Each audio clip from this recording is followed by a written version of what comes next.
Welcome to exam विवेचना। तो दोस्तों आज तारीख है 23 जुलाई 2021। तो जैसा कि आपको पता है हमीरपुर बोर्ड के द्वारा JOIT के टाइपिंग टेस्ट कंडक्ट किए जा रहे हैं। इसी के तहत जो आज का पेपर था टाइपिंग टेस्ट का, तो वो कुछ इस प्रकार का था। तो जो ये पेपर है फर्स्ट शिफ्ट का है। तो आप यहाँ पर देख सकते हो जो लेवल है धीरे धीरे कठिन होता जा रहा है टाइपिंग टेस्ट का। यहाँ पर जो वर्ड्स काफ़ी लंबे लंबे पूछे जा रहे हैं और स्ट्रोक्स की संख्या भी कुछ ज़्यादा होती जा रही है।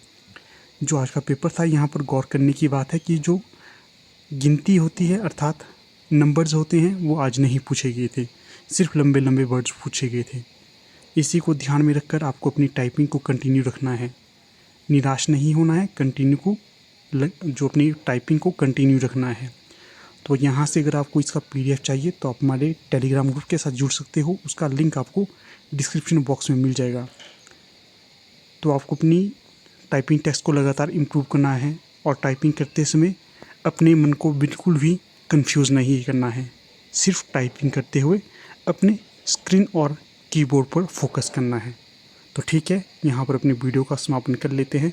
जल्द ही अगर कोई और टाइपिंग टेस्ट का पेपर हमें मिलता है तो आपके साथ हम उसे ज़रूर प्रस्तुत करेंगे या प्रोवाइड करेंगे। धन्यवाद।